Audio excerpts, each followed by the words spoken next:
যে বা যারা যেখান থেকে দেখছেন সকলকে ধন্যবাদ জানিয়ে শুরু করছি। দর্শক, আজকে কোনো ব্রেকিং খবর নিয়ে আপনাদের মাঝে উপস্থিত হয়নি।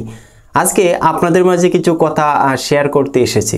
দর্শক, ভিডিওটা শুরু করার সাথে সাথে যে ভিডিওটা দেখেছেন সেটার ডেট আমি আপনাদেরকে নির্ধারিতভাবে বলতে পারছি না, তবে এটা শিওর বলতে পারছি, এটা কিন্তু শেখ হাসিনা 5 তারিখ ক্ষমতাচ্যুত হয়ে ভারতে যাবার পরের ভিডিও। শেখ হাসিনাকে দেশে ফিরিয়ে আনার ভিডিও হচ্ছে এটা।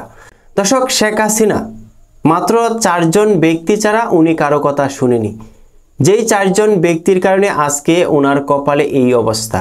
নাম্বার 1 তার ছেলে সজীব অজেদ জয়, নাম্বার 2 উবায়দুল কাদের ওরফে কাওয়া কাদের, নাম্বার 3 স্বরাষ্ট্রমন্ত্রী আসাদুজ্জামান খান কামাল, নাম্বার 4 সালমান এফ রহমান।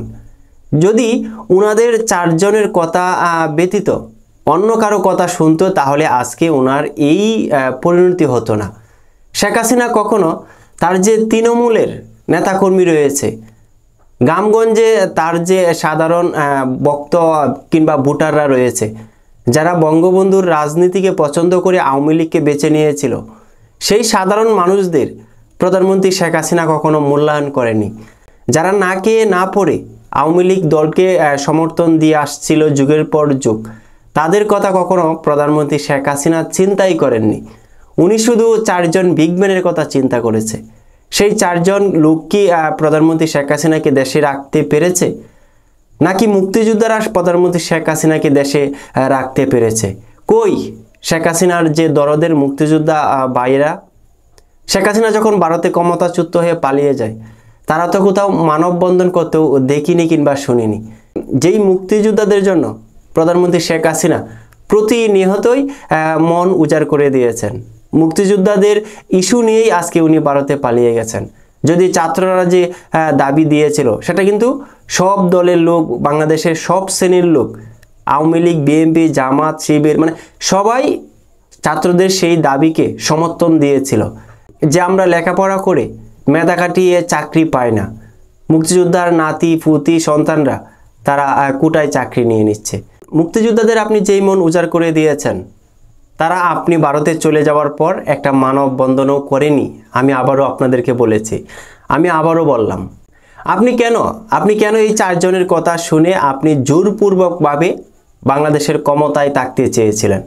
আপনি কেন মানুষের ভোট অধিকার আপনি কেড়ে নিয়েছিলেন? আপনি রিয়েলি নির্বাচন করতেন, 5 বছর পর পর আপনি ক্ষমতায় থাকতেন। কারণ এই বাংলাদেশে আওয়ামী লীগ কখনো নির্মূল হবে না কিংবা হয়নি। আপনি রিয়েল নির্বাচন দিতেন, 5 বছর পর আবারও আপনি ক্ষমতায় আসতেন। আপনার ভুলের কারণে আপনার আজ এই পরিণতি। আপনার ভুলের কারণে আপনার বাবার মূর্তিগুলো, ছবিগুলো আজ লাঞ্ছিত, শুধু আপনার ভুলের কারণে। এখানে অন্য কাউকে আপনি দোষারোপ করতে পারবেন না। ছাত্ররা যে দাবি দাবা দিয়েছিল সেগুলো সবগুলো রিয়েল ছিল, কিন্তু আপনি সময় মতো বুঝতে পারেননি। সময় মতো যদি সঠিক সিদ্ধান্ত নিতেন তাহলে আপনার কপালে এটা হতো না। আমি ক্ষুদ্র মানুষ হিসেবে এটা বলতে চাই, আর যেন কোনো বাংলাদেশে কোনো দল, কোনো সরকার যেন তাদের ক্ষমতার জোর কাটিয়ে জনগণের ভোট অধিকার কেড়ে নিয়ে ক্ষমতায় থাকতে যেন না পারে, সেই একটা নিয়মকানুন অন্তর্বর্তীকালীন সরকার যেন করে আসে। সকলকে ধন্যবাদ জানিয়ে বিদায় নিচ্ছি। ক্ষুদ্র মানুষ হিসেবে যেটুকু পেরেছি বুঝিয়েছি। ধন্যবাদ, ভালো থাকবেন এই প্রত্যাশা। আসসালামু আলাইকুম।